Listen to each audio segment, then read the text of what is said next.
wow. Bamboo straw. Oh, Diet Coke. Wow. Okay, let's try this apple thing. I'm really excited about this one. That looks good. So much better than McDonald's. Holy cow. What? I like McDonald's too. This one is fried. It's different. It's like crunchy on the outside. What do you think? You like McDonald's? You're an OG Not McDonald's bad. fan. This is not bad. Really? Yeah, try it. Different though. It tastes a little less processed like McDonald's. Yeah. This is good. It's really good. Right? Okay, I'm gonna finish this drumstick. I'm so sorry. I'm so hungry.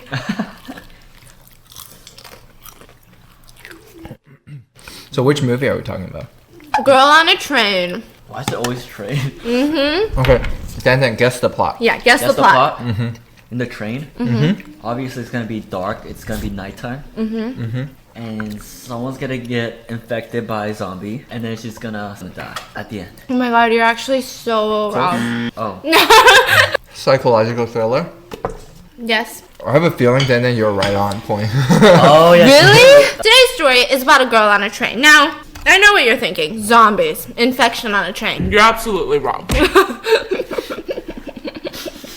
Today's story is actually about a woman going through some shit. Her name is Rachel. Now, she's sitting on this train and she's headed to New York City because that's where she works. She's on this train twice a day. Goes through the suburbs, you pass some lakes, some beautiful scenery, all the way to New York and then back. And now she's talking about what she does on this train, and she says, you know, her husband always tells her that she has a vivid imagination, a wild imagination, one that gets ahead of her. But you know, she can't help it. She can't help but look out the window and people watch. She can't help but think about all of the lives on the train and all of the people that they pass in these houses that overlook the train tracks, and they all just look like they have such complex lives. And she actually has a favorite family that she loves to watch. Every time she sits on the third car from the front in the train, and every time she passes the house, she looks out the window and she starts sketching. Now it's a couple, and she doesn't know their name. She doesn't know anything about these people, but to her, they look like the perfect couple. They're always outside, hanging out together, cuddling. Cuddling. They're always cuddling. They're a very attractive couple. Some people think it's stalkery, but at the same time, I feel like people watch a lot. Yeah. Do people watch? Yeah. A little bit? Not really. Not as much as you do. Yeah. And my favorite way to do it is YouTube. Can I get some honey for my biscuit, though? It's so good. Wow, this sandwich is good. Everything's good, right? Damn, this sandwich is actually good. You don't hear Tiger snore at night when you sleep with him? I hear his farts. You hear his farts. Like seriously, his farts is loud. Yeah. And it wakes you up. His smell does. Yeah, his smell is so intense. I don't know what's inside of him, but it's like ready to explode. She always sits on the third car from the front, and she always passes this house. And every time she passes the house, because she's bored on this commute, she starts drawing things. And sometimes she'll draw the wife, sometimes she'll draw the husband. She'll just draw them, just kind of sketch them out. And she says every single day, depending on the mood that she's in, it's just she's a different person. So sometimes this girl might be Jessica. Sometimes one thing that remains consistent is that she feels like this person is some sort of creative, right? They're probably like a painter or an artist is what she envisions. And he's very attractive, and he's probably some sort of doctor or engineer or architect.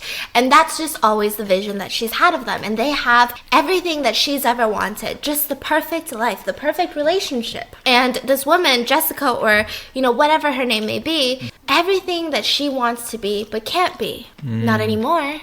And so she's on this commute, and she sees them again, and they seem so in love, and she just watches them. And then it cuts to Megan, who is the girl that's being watched. She doesn't know the name, but her name is Megan, and she wakes up in bed next to Scott, who is her husband, who is neither an engineer nor a doctor, from what I know. And she wakes up, and she gets stressed, and she goes on a run, and she goes to work, and then she goes to her therapist's office. As she's sitting there, you expect her to have not that many problems, because you just heard Rachel talking about her, saying, this is the perfect couple, this is the dream life. Yeah. And she says, I hate my life. I hate everything about this place. This place is literally a baby factory. Everyone that lives here just pushes out babies like it's nothing. And I don't want a freaking baby. I'm too young. I'm so bored. And my husband, all he wants is a freaking baby. And I don't want a baby. I need to leave. Interesting. Yeah, and it's very interesting. And then the therapist is listening, and he's very intrigued by all of this too. And she just seems like a crazy person. She says that, you know, in her life, she's been a lot of things. She's been a gallery director. She's been a prostitute. She's been this. She's been that, you know. And now she doesn't even know what she is. She's just at home doing nothing. She hates it here. And so you see her complain. I'm gonna die. Literally, there's like safety neighborhood forums, you know, and someone just posted thieves because they stole some lemons from their yard. Are you being for real? Lemon tree? Lemon tree. Yeah. But like it started off with thieves. They just walked onto our property. I mean, I get it, like if you have a lemon tree, but like do you really have to like go and like post it to like a forum in your local neighborhood where everyone's just gonna see the first word as thieves? And then everyone's like, oh, they stole your fruit. Imagine you spend blood, sweat, and tear planting this lemon tree, and finally you see like this lemon, right? And you're waiting for it to ripe. 1 day, 2 day, 2 weeks, 2 months. Finally, you're ready to get it. Somebody took it. Wow. How do you feel? Thieves.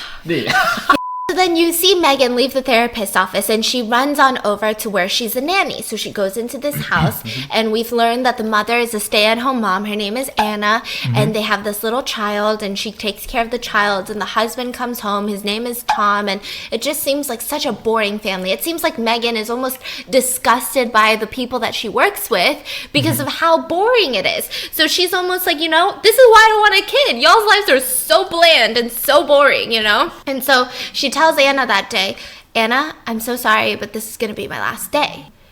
And she said, what? I thought you liked it here. I thought you were happy. And she goes, well, there's a gallery and they have an opening and I used to be a gallery director and you know that I didn't want to do this forever. It's not something that I love, you know. And so then she was like, oh, well, when? And she goes, well, I have to stop today. And Anna almost seems kind of offended. Like, what am I supposed to do? I was supposed to go out all day tomorrow, you know, blah, blah, blah, run some errands. And Megan looks at her and goes, well, I didn't think it'd be that big of a hassle since you don't work. And so you kind of see a little bit of tension because, you know, Megan is a full-time nanny and she's almost being like, what do you mean you don't even work? Why do you need a nanny? Why does it matter if I'm gone tomorrow? You literally don't work. Is kind of how, like, the attitude she was having. And so then Anna was like, well, okay, I mean, it was nice to work with you, blah, blah, blah. And Megan leaves and Tom comes home and Anna's telling Tom all about her struggles, all about her worries. And he says, you know, I thought you guys had a good dynamic going on, but that's too sad. And then it flashes back to Rachel. Can you fill me up on the names again? Yeah. Anna, Rachel. So, okay, Rachel is the commuter on the train. Okay. She's the one that's watching. Got it. Anna's Okay. the baby mom. Tom is the toddler's dad. So that's the husband. Okay. Scott is the husband of Megan. Who's the nanny? Yeah. She's watching who every day?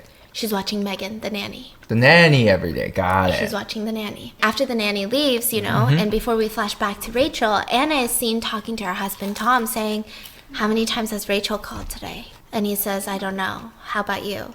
And she said, we've had like 5 unknown calls to the house. I didn't pick any of them up. And then it flashes back to Rachel. So Megan lives here. Anna and the baby live 2 houses down. And Rachel usually watches Megan, and she tries not to watch Anna. That's the house she used to live in. Rachel used to live in Anna's house. Oh. And she said every time she looks at her old house, it gives painful memories. I see. So they're a lot closer than You think. we knew. I think Rachel used to date the husband. Megan's husband.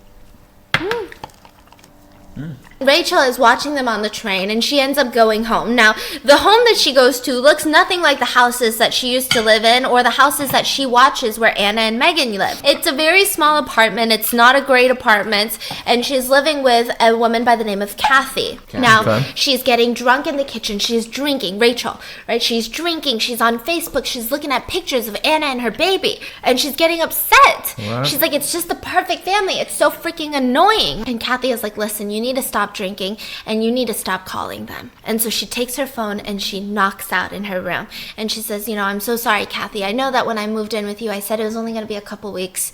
Turns out it was like 2 years.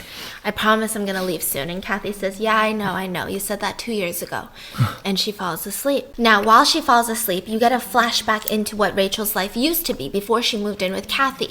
And she's sitting in a doctor's waiting office, and suddenly a man sits down next to her and holds her hand. And that's when you realize it's Tom, Anna's husband, the baby's dad. Not the nanny's husband. I see. And he says, it's going to be okay. It's going to work this time. And they go into the doctor's office, and it's an IVF clinic.